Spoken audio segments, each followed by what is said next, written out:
Bonjour Solim, Bonjour, comment allez-vous? ça va chez vous? Ça va très bien, je vous remercie. Bienvenue au Maternelle d'Afrique. Merci. Là, je me mets à l'aise. Parce que les talons là.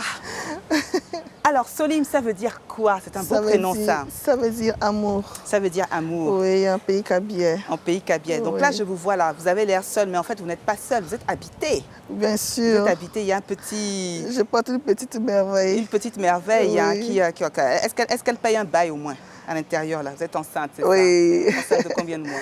7 mois. 7 mois, Oui, félicitations. merci. Vous avez un parcours atypique. Oui. Donc votre papa, militaire, agriculteur, votre maman, commerçante. Mhm. Et donc, comment est-ce que vous avancez, vous, dans la vie avec votre papa militaire, votre maman commerçant, votre papa agriculteur? Comment vous avez... racontez-moi votre parcours.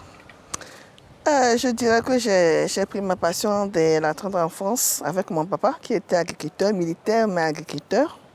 Et donc j'ai pris goût à la nature, à l'agriculture.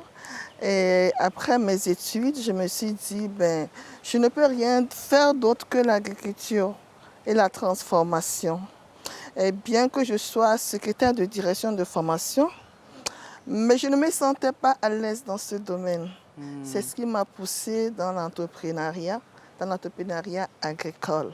Mais D'accord. j'ai eu à travailler dans certaines structures de la place avec cette vision-là toujours de pouvoir avoir une ferme, permettre aux gens de pouvoir se recueillir lorsqu'ils travaillent dans la semaine, mais prendre du temps pour se reposer avec la famille, prendre du temps pour créer un lien avec la nature, avec la terre, pour manger ce qui est bon, ce qui est bio, pour prendre soin de leur santé et pouvoir donner de ce qu'il faut pour le travail.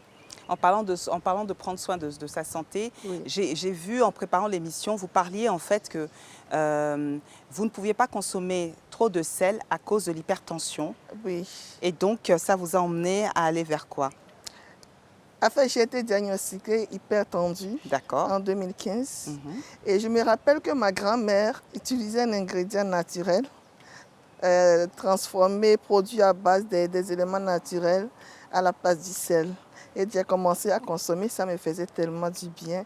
Et j'ai dit, pourquoi pas mettre ça à la disposition de la population, de tant de personnes qui souffrent comme moi. Et donc, j'ai mis ce produit-là sur le marché. C'est quoi comme produit? Qu'est-ce que c'est En fait, exactement? c'est un sel qu'on appelle sel végétal. C'est Ah, produit à base des épis de maïs que nous jetons. oh, Bien sûr, des rafles de palmiers que nous jetons. d'accord, Oui, donc ce sont des éléments comme ça qu'on essaie de brûler. On met l'eau dessus, on recueille la potasse d'abord. C'est la d'accord. potasse, on peut utiliser ça comme potasse.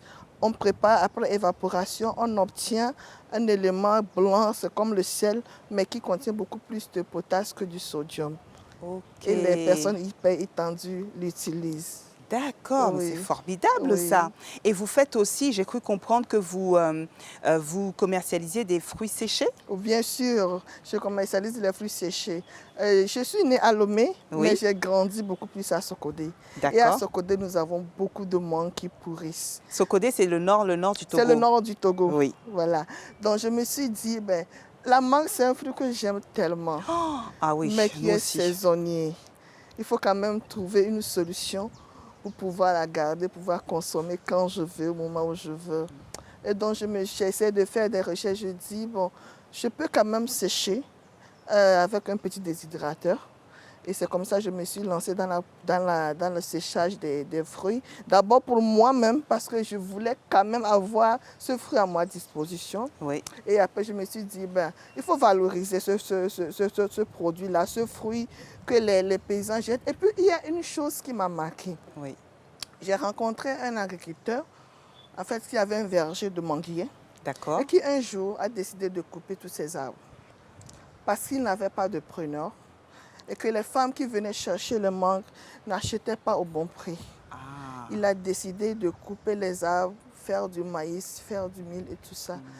Ça m'a tellement touchée, ça m'a marqué.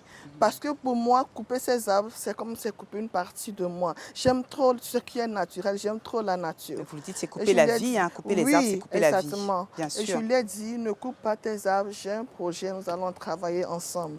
Et j'ai eu personnellement à le soutenir un peu dans l'éducation de ses enfants pour amener ses enfants parce qu'il se plaignait exactement qu'il n'avait pas les moyens pour pouvoir amener les enfants à l'école.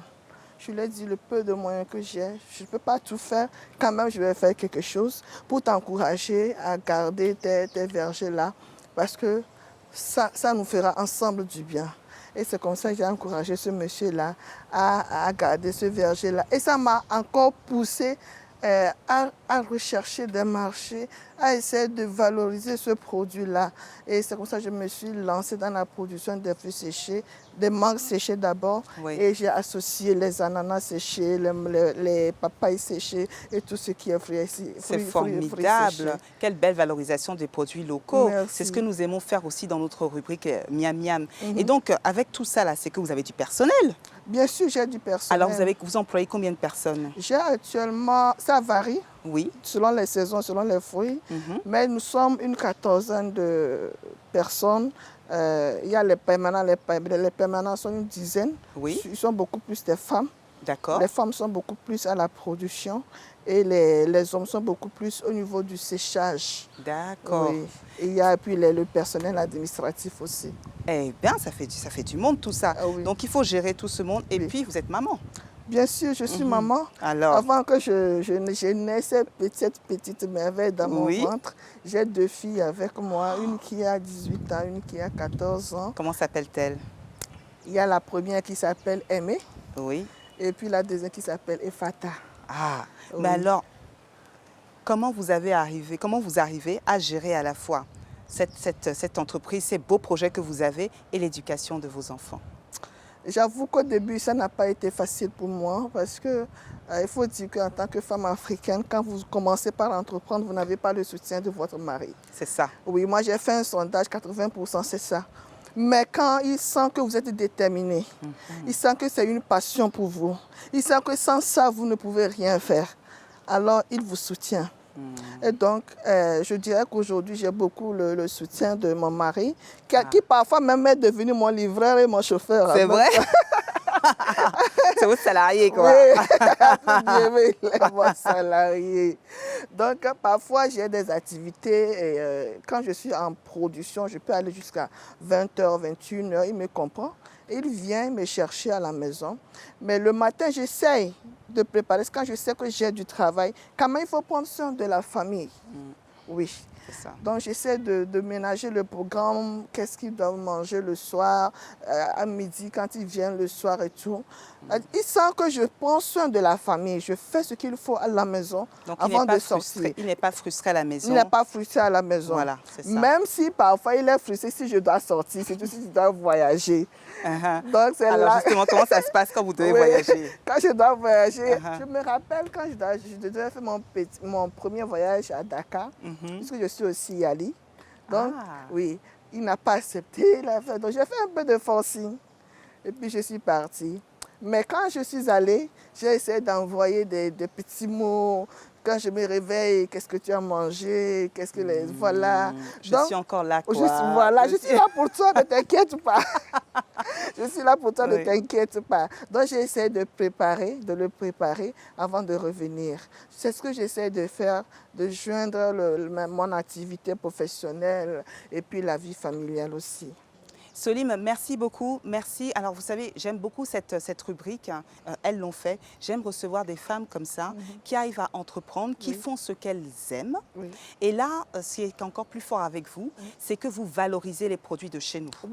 Et ça, vraiment, je trouve ça très bien. Vous employez du monde et vous valorisez. Vous posez des questions. Voilà, moi, j'ai un petit problème de santé. Comment est-ce que je vais pouvoir utiliser les produits de chez moi tout en prenant soin de ma santé? Donc, bravo pour ça. Merci. Merci pour ça. Je vous en prie. Merci d'être venu nous voir au Maternelle d'Afrique. Vraiment, ce fut un plaisir. Alors, vous savez, là, je vais aller rejoindre des enfants. Et nous avons notre chef Olivia qui nous a concocté une bonne recette avec du fromage local, du wangash. Vous devez connaître le wangash, n'est-ce pas? J'adore. Voilà. C'est tellement bon. Donc, je vais aller vous régaler là. D'accord. Merci d'être venu. Je vous en prie. À bientôt. À bientôt. Je cours.